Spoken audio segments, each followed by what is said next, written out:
नमस्कार. आज आपण एका जबरदस्त प्रवासाला निघतोय. एक असा प्रवास जिथे विज्ञान हे कुठल्याही कल्पनेपेक्षा जास्त अद्भुत आहे. आपल्या शरीराच्या आतल्या छोट्या छोट्या गोष्टींपासून ते या अथांग ब्रह्मांडापर्यंत आपण काही अविश्वसनीय सत्य जाणून घेणार आहोत. मग सुरू करायचं. आणि हाच प्रश्न आपल्याला त्या प्रवासावर घेऊन जाणार आहे. एक असा प्रवास जिथे प्रत्येक वळणावर काहीतरी नवीन आणि चकित करणारं आपल्यासमोर येणार आहे. तर ह्या प्रवासाची सुरुवात आपण कुठून करणार? तर आपल्या सगळ्यात जवळच्या पण तरीही तितक्याच रहस्यमयी गोष्टीपासून, म्हणजे आपल्या स्वतःच्या शरीरापासून. 400 किलोमीटर प्रति तास हा कुठल्या गाडीचा वेग नाहीये, हा आपल्या नसांमधून माहिती वाहून नेण्याचा वेग आहे. जरा विचार करा, म्हणजे आपण एखादा विचार करण्याच्या आतच आपल्या शरीरात माहिती एका सुपरफास्ट ट्रेनपेक्षा कितीतरी पटीने जास्त वेगाने पोचलेली असते. कमाल आहे ना? आणि आता हा आकडा बघा, 300 कोटींपेक्षा जास्त. काय असेल बरं हे? तर एका सामान्य माणसाच्या आयुष्यात आपलं हृदय इतक्या वेळा धडधडतं. 300 कोटींपेक्षा जास्त वेळा. म्हणजे एक अशी मशीन जी कधीही न थकता न थांबता आपलं काम करत राहते. अविश्वसनीय. आता एक कल्पना करा. समजा आपल्या शरीरातल्या सगळ्या रक्तवाहिन्या काढल्या आणि एका सरळ रेषेत जोडल्या, तर त्यांची लांबी किती असेल? इतकी की त्या आपल्या पृथ्वीला तब्बल 4 वेळा घालू शकतील. म्हणजे अक्षरशः आपल्या आतमध्येच एक अख्खं जगाचं जाळं पसरलेलं आहे. आपल्याला वाटलं की आपलं शरीर अगदी दोन्ही बाजूंनी सारखं आहे, पण तसं नाहीये. एक गंमत म्हणजे आपलं डावं फुफ्फुस उजव्या फुफ्फुसापेक्षा साधारण 10% लहान असतं.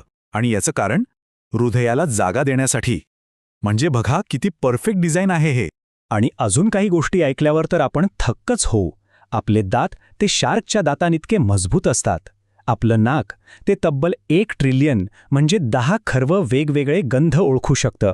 एवढंच नाही, आपल्या बेंबीत चक्क 67 वेगवेगळ्या प्रजातींच्या बॅक्टेरियाचं एक छोटंसं जग वसलंय. आणि हो, आपण दररोज जवळपास 1 लिटर लाळ तयार करतो.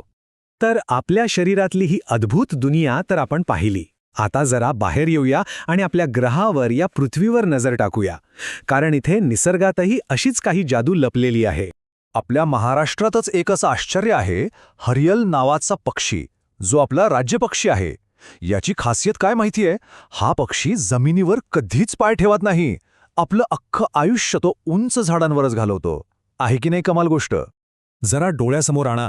एका बाजूला अथांग पसरलेला महासागर आणि दुसऱ्या बाजूला मैलोन मैल पसरलेलं वाळवंट. आणि ही दोन्ही जिथे एकत्र येतात ते ठिकाण म्हणजे आफ्रिकेतलं नामीब वाळवंट. हे जगातलं सगळ्यात जुनं वाळवंट आहे. तब्बल 5.5 कोटी वर्षांहून अधिक जुनं. आपण आकाशात ढग पाहतो, अगदी कापसाच्या गोळ्यांसारखे हलके फुलके वाटतात, नाही का? पण एका मोठ्या ढगाचं वजन लाखो किलोग्रॅम असू शकतं. मग प्रश्न पडतो की इतकी जड वस्तू तरंगते कशी? तर याचं कारण म्हणजे तो ढग पाण्याच्या अगदी सूक्ष्म न दिसणाऱ्या थेंबांपासून बनलेला असतो. काय विरोधाभास आहे बघा.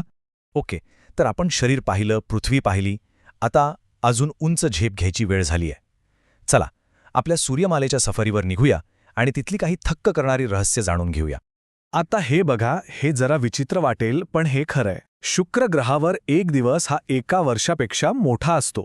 हो, आपण बरोबर ऐकलं.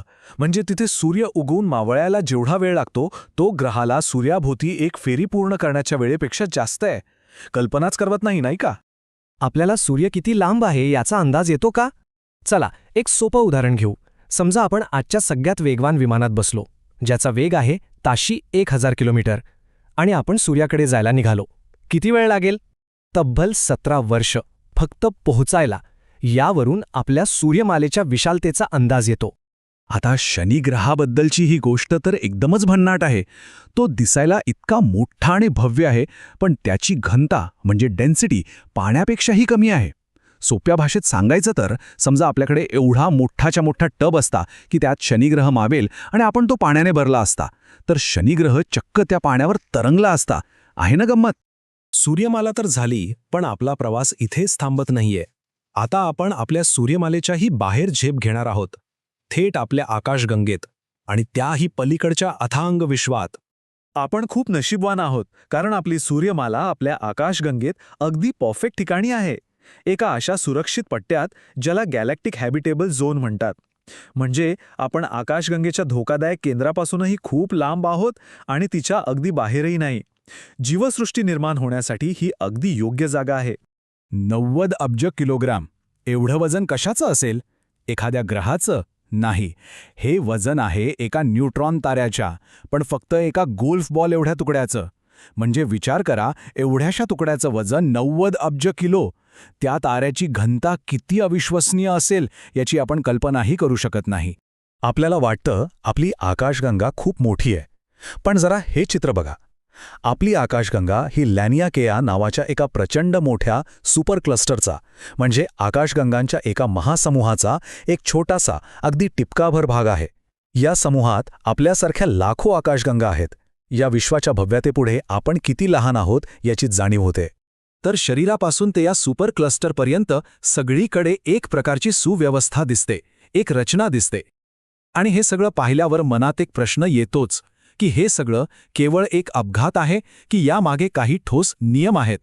शास्त्रज्ञांच्या मते जीवसृष्टीला आधार देऊ शकेल असं विश्व निर्माण होण्याची शक्यता आहे.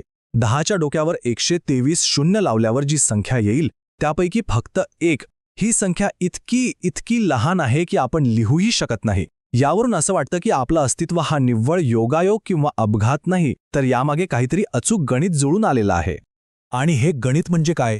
तर भौतिकशास्त्राचे काही मूलभूत नियम, जसे की प्रकाशाचा वेग, गुरुत्वाकर्षणाची शक्ती, यांचं मूल्य अगदी अचूक, अगदी परफेक्ट आहे.